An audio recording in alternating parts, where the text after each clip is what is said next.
আসসালামু আলাইকুম রহমতুল্লাহি ওবরকাতুহু। সম্মানিত দর্শক, আপনারা হয়তো অনেকেই দেখেছেন যে ইউরোপীয় ইউনিয়নের কিছু কর্তা ব্যক্তি তারা অতি সম্প্রতি একটি বক্তব্য দিয়েছেন। এটি কি সংবাদ সম্মেলন নাকি আহ, কোনো একটা উপলক্ষে এই বক্তব্যটা দিয়েছেন আমি স্পষ্ট নয়। তবে এরকমই একটা খবর আমি সেই মানব জমিনের যে সংবাদ সেই সংবাদের মাধ্যমে জানতে পেরেছি। এখানে ঘটনা যাই হোক না কেন, এই ধরনের একটা ঘটনা ঘটবে বা এরকম একটা পরিবেশ পরিস্থিতি তৈরি হবে, এটা আমরা বাংলাদেশে যারা রাজনীতি নিয়ে আলাপ করি, আলোচনা করি, তারা অনেক আগের থেকে এটা জানি। অর্থাৎ খবরের মূল যে প্রতিপাদ্য সেটা আগে বলে নিই, সেটা হলো ইউরোপীয় ইউনিয়ন তারা চাচ্ছে ডক্টর মোহাম্মদ ইউনূস এই মুহূর্তে যে কাজগুলো করছেন, অর্থাৎ সংস্কার করছেন, রাষ্ট্র সংস্কার করছেন, এটি অব্যাহত থাকুক এবং এই কাজটির জন্য তারা তাকে পর্যাপ্ত সময় দিতে চান। অর্থাৎ তিনি দ্রুততার সঙ্গে তাড়াহুড়ো করে এইভাবে ডিসেম্বরের মধ্যে করুন বা 2026 সনের জুনের মধ্যে করুন, এরকম টাইম ফ্রেম ইউ দিতে চাচ্ছে না। তারা বলছে যে এই কাজগুলো অনেক ভালো, এটা নিয়ে যদি আরও দীর্ঘ সময় নিয়ে কাজ করতে পারে দেশ একটা সুন্দর স্থিতির উপর দাঁড়ায় এবং ইউরোপের দেশগুলো যেভাবে সভ্য ওইরকম বাঙালিও সভ্য হোক, তাহলে কি হবে, ইউরোপীয় ইউনিয়নের সঙ্গে আমাদের যে ব্যবসা বাণিজ্য সম্পর্ক সেটা আরও উন্নততর হবে। এক, 2 নম্বর হলো যে ডক্টর মোহাম্মদ ইউনূস তিনি একজন পিএইচডি হোল্ডার, ইউরোপে থেকেছেন, ভালো ইংরেজিতে কথা বলেন, তারপরে তার যে পোশাক আশাক যা কিছু আছে এগুলোর মধ্যে ওরকম একটা রাজস্বিকতা নেই, একজন সাধারণ আমজনতা। যেমন ইউরোপে ঠিক এই জিনিসটি দেখা যায় যে অনেক বড় বড় প্রেসিডেন্ট রয়েছেন, তারা কোট টাইয়ের পরিবর্তে সাধারণ গেঞ্জি পরে, কেটস পরে তারা ঘুরে ঘুরে বেড়ান এবং জনগণ কে মন্ত্রী, কে এমপি, কে রাষ্ট্রপ্রধান এগুলো নিয়ে মাথা ঘামায় না। তো ওই যে ইউরোপের যে একটা কালচার, বেশভূষাতে আভিজাত্য না দেখানো, সাজুগুজু না করা, মুখে মেকআপ না দেওয়া, তারপরে শেষে দামি দামি কোট উপহার নেওয়া, টাই উপহার নেওয়া, অনেক দামি ঘড়ি, এগুলো তো ম্যাক্সিমামই তারা কিনে না, ঘুষ নেয়। আমাদের এই তৃতীয় বিশ্বের যে দেশগুলো, এক একটা ঘড়ি নাকি 50 লাখ 60 লাখ টাকা দাম। সেই রোলেক্সের দামি ঘড়িগুলো, ডায়মন্ডওয়ালা পুরো হোয়াইট গোল্ডের যে ঘড়িগুলো আছে, এক একটা ঘড়ির দামই নর্মাল রেঞ্জে 50 লাখ টাকা। এবং বিগত আমলে অনেক মন্ত্রীর হাতে এরকম 50 লাখ টাকা দামের ঘড়ি ছিল। তো এরকম ঘড়ি অনেকে পরেন, যেটা ইউরোপীয় যারা লোকজন রয়েছেন তারা এগুলো অভ্যস্ত না, তারা ঘড়িই পরেন না, মোবাইলও ব্যবহার করেন। অনেকে দেখা গেল যে এই আইফোনও ব্যবহার করে না, সাধারণ তো টাচ মোবাইলের পরিবর্তে ওই যে বাটন মোবাইল এগুলো তারা ব্যবহার করেন। রাজনীতিবিদরা তাদের মধ্যে এই জিনিসগুলো নাই। তো ফলে কী হচ্ছে, ডক্টর মোহাম্মদ ইউনূসের যে এই যে স্বাভাবিক জীবনযাপন, এটি ইউরোপীয়রা খুব পছন্দ করছে। তিনি যে সংস্কারের কথা বলছেন সেটাও পছন্দ করছেন। তার বাইরে ডক্টর মোহাম্মদ ইউনূসের সঙ্গে তার যে ব্যক্তিগত সম্পর্ক, বহু যুগ ধরে সম্পর্ক, সেই সম্পর্কের ধারাবাহিকতায় তারা তো অবশ্যই চাইবেন যে তাদের বন্ধু মানুষ দীর্ঘদিন ক্ষমতায় থাকুক। দ্বিতীয়ত আপনারা জানেন যে ইউরোপের মধ্যে সেই ইউরোপিয়ান ইউনিয়ন যেটা রয়েছে ইইউ, তো সেখানে সবচেয়ে দুটো দেশ গুরুত্বপূর্ণ। তার মধ্যে 1 নম্বর দেশ হলো ফ্রান্স। আগে ইংল্যান্ডের এখানে একটা গুরুত্ব ছিল, ইংল্যান্ড যেহেতু এখান থেকে বের হয়ে গেছে ইউ থেকে, এখন জার্মানি আছে আর ফ্রান্স আছে। তো জার্মানি এই মুহূর্তে আসলে বহির্বিশ্বের রাজনীতি নিয়ে মাথা ঘামায় না, তারা এমনি ইউক্রেন যুদ্ধ নিয়ে মারাত্মক সমস্যার মধ্যে রয়েছে। কাজেই ইউর যে মূল যে চাবিকাঠি, এটি মূলত ইমানুয়েল ম্যাক্রো, যিনি ইউর অন্যতম সদস্য রাষ্ট্র অর্থাৎ ফ্রান্সের প্রেসিডেন্ট, তিনি মূলত ইউ নিয়ন্ত্রণ করেন। তিনি যদি বলেন রাত, রাত, দিন, দিন। ইউর সদর দপ্তর ব্রাসেলসে, ওখানে যে বেলজিয়াম খুব ছোট একটা রাষ্ট্র, ওখানে লুক্সেমবার্গ খুবই ছোট রাষ্ট্র, তারপর ওখানে সুইডেন আছে, নরওয়ে আছে, ফিনল্যান্ড আছে, তারা খুবই ছোট রাষ্ট্র, ছোট ছোট রাষ্ট্র। তো কাজেই সেই দিক থেকে পরাশক্তি হিসেবে এখানে ফ্রান্স যে গুরুত্বপূর্ণ ভূমিকা পালন করেন। তো সেই গুরুত্বপূর্ণ ভূমিকা পালন করার কারণে কি হচ্ছে, ফ্রান্স যেটা বলেন ওটা ইউ এর ভাষা হয়ে যায়। তো আপনারা জানেন যে ফ্রান্সের যিনি প্রেসিডেন্ট রয়েছেন মিস্টার ইম্মানুয়েল ম্যাক্রো, তো ইম্মানুয়েল ম্যাক্রোর সঙ্গে ডক্টর মোহাম্মদ ইউনূসের ব্যক্তিগত খুবই ভালো সম্পর্ক, বন্ধুত্বপূর্ণ সম্পর্ক রয়েছে। তো সেই দিক থেকে ইউ ডক্টর মোহাম্মদ ইউনূসের পক্ষে থাকবেন, এটাই স্বাভাবিক। এবং আশ্চর্য ব্যাপার হলো, শেখ হাসিনা যখন ক্ষমতায় ছিলেন তখনও কিন্তু ইউর সঙ্গে তাদের একটা সম্পর্ক ভালো ছিল, কিন্তু সমস্যাগুলোর মধ্যে পিনাকি ছিল না। অর্থাৎ ডক্টর পিনাকি ভট্টাচার্য ফ্রান্সে বসবাস করে শেখ হাসিনার বিরোধিতা করতেন, আর এখন দুটো একসঙ্গে, অর্থাৎ পিনাকি ডক্টর মোহাম্মদ ইউনূসকে অনেকটা লিবারেল মনে করছেন, তিনি চাপের উপর রেখেছেন ডক্টর মোহাম্মদ ইউনূসকে, কিন্তু তিনি এখনো পর্যন্ত মনে করেন না যে ডক্টর মোহাম্মদ ইউনূসের চাইতে বিএনপি বা যাকে বলা হয় আওয়ামী লীগ ভালো, বা আওয়ামী লীগ কোনো মতে ফিরে আসুক, এটা ডক্টর পিনাকি কোনো মতে চাচ্ছেন না। ফলে কাজেই ইউরোপের যে প্রচার এবং প্রোপাগান্ডার যে মেশিন, তার সঙ্গে বাংলাদেশের যে সোশ্যাল মিডিয়া কেন্দ্রিক প্রচারণার যে মেশিন, এবং এর সঙ্গে সামঞ্জস্য রেখে আমাদের যে লোকাল মিডিয়া, এটা অনেকটা এখন আপনি একে ইউনুস মিডিয়া বলতে পারেন, অথবা আপনি শফিক মিডিয়া বলতে পারেন।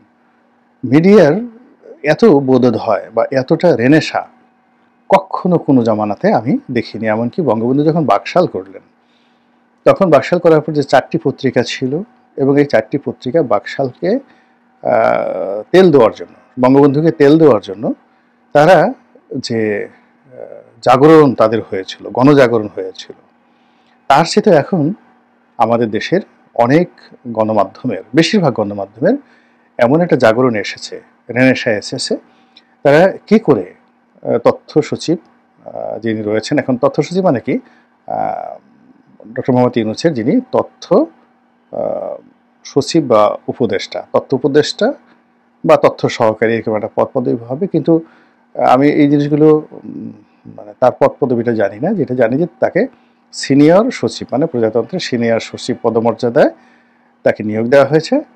আর দ্বিতীয়ত হলো যে তিনি এখন এতটা বিখ্যাত, এতটা আলোচিত, এতটা ক্ষমতাধর যে ডক্টর মোহাম্মদ ইউনূস এবং শফিক সাহেব, এই দুটো নাম যুগপৎ, একেবারে জড়োয়া ভাই, পিতা পুত্র, বা অন্যান্য যেমন মামা ভাগিনা, পিতা পুত্র, চাচা ভাতিজা, এরকম একটা সম্পর্কের মতো একেবারে দহরম মহরম সম্পর্ক হয়ে গিয়েছে।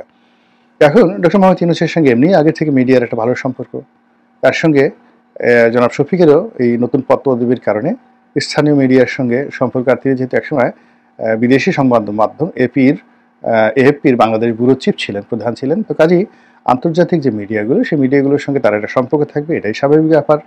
ফলে কি হচ্ছে, সিএনএন, আল জাজিরা, তারপর ফক্স নিউজ, এরপর আপনি the Telegraph, new York Times, Sunday Times, Washington post থেকে শুরু করে বিদেশি আরও নাম করা পত্রপত্রিকা, ফ্রান্সের লামন্ডে, এরকম অনেক, জাপানের পত্রপত্রিকা, সবার সঙ্গে ডক্টর মোহাম্মদ ইউনূসের যে সম্পর্ক, সেটার সঙ্গে ডক্টর মানে ইউনূসের যে এখন রাইট হ্যান্ড মিস্টার শফিক, তার সম্পর্কের কারণে মিডিয়াটা মূলত একেবারে পরিপূর্ণভাবে একটা নতুন জাগরণের তৈরি হয়েছে। যে কোনো মূল্যে ইউনূস সাহেবের সকল কর্মকে এনলাইটেন অ্যান্ড হাইলাইট করতে হবে। আর এর ছোঁয়া গিয়ে পড়েছে সামাজিক মাধ্যমে। সামাজিক মাধ্যমে একটা ভাইব তৈরি হয়ে যাচ্ছে, কখনো নেতিবাচক, কখনো নেতিবাচক। তো এইগুলো এখন আমি ধরুন কথায় কথায় ডক্টর মোহাম্মদ ইউনূসের সমালোচনা যদি করি, কিন্তু 3টে সমালোচনা করার পর যদি একটা পজিটিভ কথা বলি, তখন লোকটা করবে কি, লোকগুলো করবে কি, আমার কথাটা গ্রহণ করবে, যে এর কারণে আমি 3 দিন গালাগালি করেছি। তো কাজেই যারা ইউনূস বিরোধী লোক, তারা চতুর্থ ভিডিওতে দেখা গেল আমি ইউনূসের পক্ষে বলে ফেললাম যে ও মাই গড, তার মতো মহামানব আর হয় না। তো এভাবে আসলে সোশ্যাল মাধ্যমে যে পলিটিক্যাল বিহেভিয়ার, ইকোনমিক বিহেভিয়ার, এটা একটা নতুন প্যাটার্ন তৈরি হয়ে গেছে আমাদের এই অন্তর্বর্তীকালীন সরকারের জামানাতে, এবং যার পুরোটাই ডক্টর মোহাম্মদ ইউনূসের অফিস নিয়ন্ত্রণ করছেন। তো তারই প্রেক্ষিতে এই ইউরোপীয় ইউনিয়ন যারা লোকজন রয়েছে, তাদের সম্পর্ক, তার সঙ্গে সঙ্গে এই যে সোশ্যাল মিডিয়া, তার সঙ্গে সঙ্গে মূলধারার গণমাধ্যম, সব জায়গাতে এখানে দেখানো হচ্ছে যে আমাদের এই দেশ এখন অর্থনৈতিকভাবে এতটা স্বাবলম্বী, ওয়ার্ল্ড ব্যাংক অর্থাৎ বিশ্ব ব্যাংক, জাইকা, আইএমএফ এর কোনো লোন দরকার নেই। 2 নম্বর হলো যেখানকার মানুষ এতটা সুখে আছে যে তারা ডক্টর মোহাম্মদ ইউনূসকে ছাড়তে চাচ্ছেন না, আরও 5 বছর 10 বছর আজীবন তিনি থাকেন। এবং তিনি শুধু নন, তার যারা উপদেষ্টা রয়েছেন তারাও যেখানে যাচ্ছেন, মাঠে ঘাটে পথে আওয়াজ উঠছে যে ইউনূস স্যারকে আর ছাড়া যাবে না। নর্মালি আমরা শেখ হাসিনাকে হাসিনা বলতাম, বেগম খালেদা জিয়াকে খালেদা বলতাম, তারেক রহমান সাহেবকে তারেক বলি, জিয়াকে জিয়া বলি, বঙ্গবন্ধুকে ওই জামানাতে শেখ সাহেব বলতেন, এখন কেউ মুজিব বলেন, শেখ মুজিব বলেন, ইত্যাদি ইত্যাদি। কিন্তু ডক্টর মোহাম্মদ ইউনূস সম্পর্কে সম্মান এবং মর্যাদা এরকম একটা ভাইব তৈরি করা হয়েছে। এখন বেশিরভাগ মানুষ তাকে ইউনূস স্যার বলেন। এটা চারটিখানি কথা নয়। মানে একজন রাজনৈতিক পোর্টফোলিওধারী একজন ব্যক্তিকে, এমনকি এই সমাজের অনেক লোক ইউনূস সাহেবের সমালোচনা করছেন, কিন্তু খুব বিনয়ের সঙ্গে তাকে তারা স্যার সম্বোধন করছেন। সো এটাই হলো ইউনূস মিডিয়ার একটা সফলতা, এবং সেই সফলতার ধারাবাহিকতায় ইউরোপীয় ইউনিয়ন রেসপন্ড করেছে, আমেরিকা রেসপন্ড করেছে। আমেরিকার অনেক কর্তা ব্যক্তি আসা যাওয়া করছেন গোপনে প্রকাশ্যে, অনেক সামরিক বেসামরিক ব্যক্তি আসছেন গোপনে প্রকাশ্যে, অনেকে এসে আমাদের সাথে কথা বলছেন, মানে আমজনতার সঙ্গে কথা বলছেন, অনেকে মিডিয়ার সঙ্গে কথা বলছেন, অনেকে আবার গোপনে সেনাপ্রধানের সঙ্গে, আবার গোপনে ডক্টর মোহাম্মদ ইউনূসের সঙ্গে কথা বলে যাচ্ছেন। মানে ইট মিনস ইউনূস সাহেবের জন্য একটা করিডোর স্পেস তৈরি করার জন্য ইউরোপ এবং আমেরিকা চেষ্টা চালাচ্ছেন। আর এ সকল চেষ্টা চালানোর ফলে ডক্টর মোহাম্মদ ইউনূসের যে মিশন এবং ভিশন এটি দীর্ঘায়িত হচ্ছে। আর তার কাছে যারা লোকজন আমজনতা যা কিছু চাচ্ছে, নির্বাচন যা কিছু চাচ্ছে, এগুলোতে পর্দা পড়ে যাচ্ছে, ভীষণ রকম একটা পর্দা পড়ে যাচ্ছে। এই কারণ হলো আমরা সবসময় সাদা চামড়ার যারা মানুষ তাদের সার্টিফিকেটকে পছন্দ করি। ইউ বলেছে সংস্কার দরকার, এবং ইউ যদি বলে যে তোমরা যে সংস্কারগুলো না করো তাহলে আর তোমাদের দেশ থেকে মাল নেব না, সঙ্গে সঙ্গে দেখবেন সমস্ত গার্মেন্টসের মালিকরা ডক্টর মোহাম্মদ ইউনূসের সাথে দেখা করবেন, এবং পুরো রাজনীতিতে একটা নতুন অলিগার শ্রেণী তৈরি হয়ে যাবে। এবং এটা ডক্টর মোহাম্মদ ইউনূসের জন্য ওয়ান-টুর বিষয়, তিনি ইচ্ছা করলে এখনই এটা পারেন। তারপর আমেরিকাতে একই অবস্থা, এবং তিনি দেখেন এই যে কাতারের ভিসা বন্ধ হয়ে গেছিল, এখন ডক্টর মোহাম্মদ ইউনূস একটা টেলিফোন করে সেই ভিসা আবার নতুন করে চালু করে দিয়েছেন। কাতার না, ঠিক মানে যেটা দুবাই, সংযুক্ত আরব আমিরাত, যেটাকে ইউএই। এটি নিয়ে মিডিয়া খুব খুশি যে এরকম ঘটনা কখনো ঘটেছে, কাতারে এইভাবে যদি ভিসা বন্ধ করে দেওয়া হয়, দুবাইতে ভিসা বন্ধ করে দেওয়া হয়, এখন মক্কাতে যদি উমরার ভিসা বন্ধ করে দেওয়া হয়, এই জিনিসগুলো ইউনূস সাহেবের মতো মানুষই হ্যান্ডেল করতে পারেন। কাজেই এই যে মহামানব, যাকে আল্লাহ রাব্বুল আলামিন স্পেশালি ডিজাইন করেছেন, স্পেশালি তৈরি করেছেন, যোগ্যতম করেছেন, তারপর শেষে আমাদের উপরে তিনি নাজিল করেছেন। কাজে এই নিয়ামত, এই রহমত, এই বরকত, এই রত্ন, এই মণিমাণিক্য, এগুলো হারানো যাবে না। এবং এটা শুরু হলো এই ইউ এর এই সার্টিফিকেশনের মাধ্যমে।